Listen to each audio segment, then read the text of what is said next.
Hello, everyone. I think I would like to start my presentation with a question.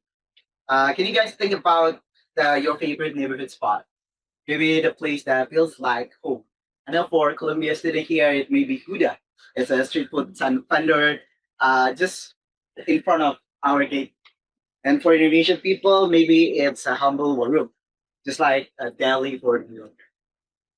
For me personally, that place is a bihun place in Indonesia that serve like a hot noodle soup in Indonesia, and I'm craving for it today in this cold weather.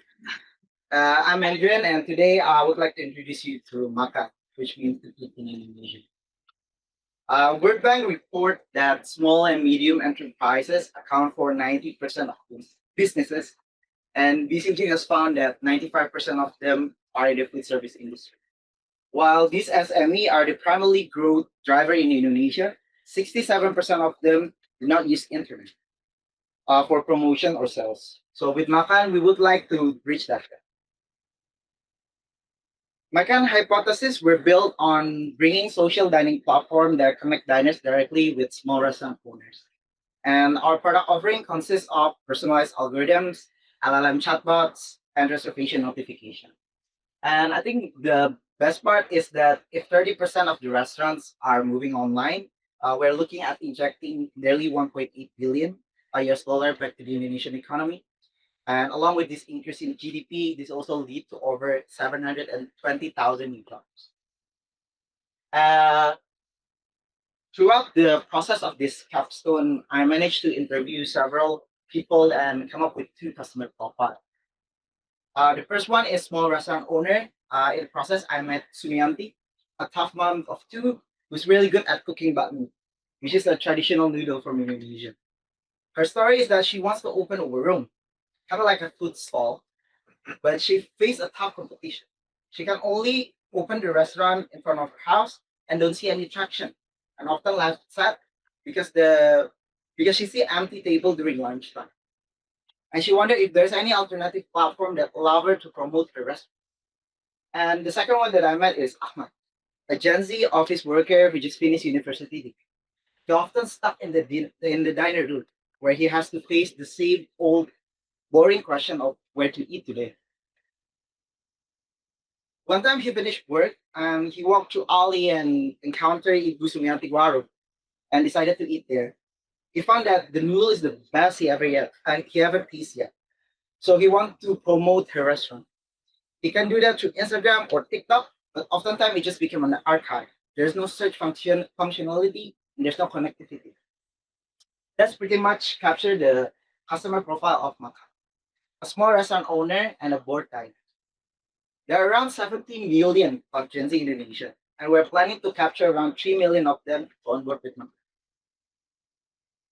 And this is just our prototype, and I think the Macan AI is one of our competitive advantage and differentiator because on Instagram, if you like, let's say you save your reels or you lock your food activity, you cannot really search there easily. Like you have to go through your Instagram profile and search for it.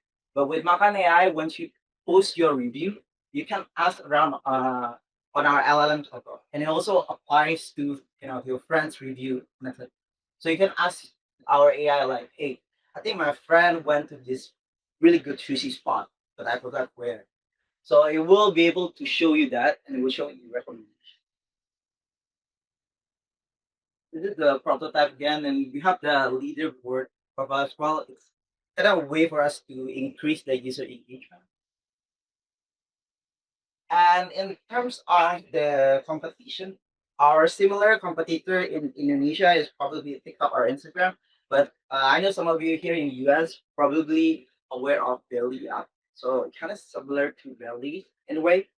However, as you probably know, these platforms are for Instagram and TikTok. They are often filled with restaurant reviews from influencer or with like paid algorithms, etc. And with Paka, we want to combine that. We want to combine the social aspect. And to generate revenue, Makan have two models right now. We want to generate revenue via insight and advertising, and that is via our primary revenue generation. For the insight and advertising, we want to open our platform to small medium enterprises or maybe local government that want to promote these local restaurant that they have that are not yet in the internet. So we want to provide that advertising spot to this local government, and also for this small restaurant owner, we can also provide them insight. You know, these small restaurants, when they come to us, they can ask like, "Hey, can you help me analyze like what are the trends of review of my restaurant on your platform?" And we'll be able to provide them this kind of insight or consultation. We also will do a subscription base for the customer, and for the subscription base itself, the platform is free to use, but there are several of advanced AI features uh, that they can purchase on our platform. I talk about the Macan AI conversation, and there's also smart bookmark. So for smart bookmark features, you'll be able to basically on your Instagram, if you see like reels or let's say you see like a restaurant review, you can hit on send or share on that Instagram, and then share it to Makan, and it will automatically detect the name of the restaurant, where is it located, and we will combine this with reservation notification to increase the user engagement.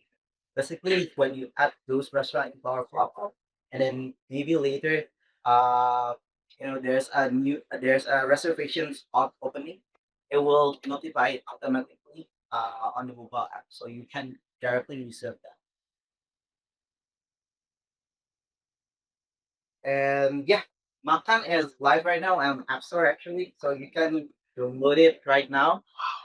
We have 200 active users and 50,000 local restaurants right now. And Android, we're still developing the Android version of it.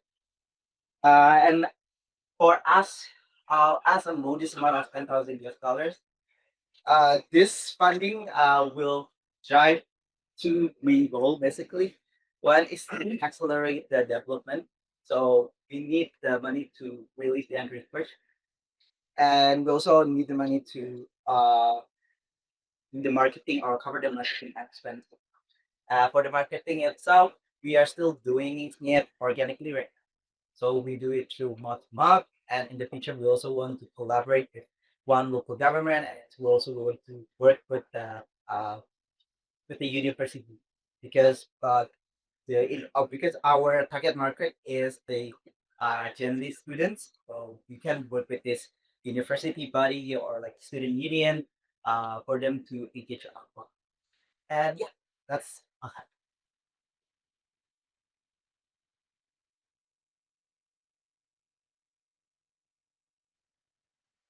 So you do your competition at like TikTok or Instagram, and obviously there's a lot of food stuff on there. But are there no other apps that address some of these? I feel like there are certain food specific restaurant apps. What are those, and how are you differentiating yourself? That's a broad thing to say. TikTok's TikTok's kind of everyone's competition in a certain sense, right? Um, yeah, that's a good question. For in here in the U.S. market, you have Belly app. oh yeah, Yeah, it's kind of similar to that. yeah, For U.S. market, but we're targeting a different geo. yeah, Billy right now is talking primarily focus on US and UK. yeah. But we want to focus more on the Southeast Asian market, specifically the Indian region, and then we want to Yes. expand further. Um, I have a So- question. Oh, go ahead, please. yeah. So this isn't users are going to help populate the restaurants that would get on the app. Like that's a whole way. So your first mover would be to get people using it. Yep. And then from there, that's how you would get restaurants Yes. on that, and then you can demonstrate the value proposition to restaurants. Yeah. Okay. I would just say, and maybe it's just not coming across. I would just say, if that's your first move, make it really interesting, kind of like, way back in the day when Facebook, right? They targeted, like on college campuses. It's like, why is this the go-to thing that I'm gonna get all my friends to use? Like if that's so before onboarding restaurants or any like that. So I could see that happening. I think my only concern would be like, can it go viral? Is it something that's really gonna go viral within friend groups? Yes, exactly. I think that's a really an important point that you bring because that's also like one of our key marketing plans that we are planning to do. We want to focus on the university and target the micro influencer there. Yeah. So basically, you know, these university students they usually have their own cliques and groups. So we want to target those who have that, and then take the word of kind of approach in marketing. Or even get like, I mean, just hack it and get like ambassadors. Yes. You know what I mean? Like, and just hack it or go to Greek Grow and like get like the individual and just and you entrench yourself that way. So I don't know. Like in the early Foursquare days, like we could get recommendations. So one comment and then maybe a question. And to build on that, I think the challenge is you have a multi-sided marketplace, Yeah. and what I would recommend is you start it quite locally in a particular city. Because if I'm not in Jakarta, and I'm looking for restaurants and other users in not Jakarta, clearly I only know one city in Indonesia. The challenge is on a multi-sided marketplace, you have the cold start problem. So launching very narrowly, as these people were saying, I think would be my strong recommendation. I would also ask for more than $10,000. You've done a lot of work. Think bigger, and to build the marketing and awareness for this kind of business. These are the most difficult businesses to build, Yeah. the most cash intensive, and the most successful if you get it right. So put another zero on your ass. Yeah. Thank you. Here's a story. Oh. Me too. Right. Me too. Starts.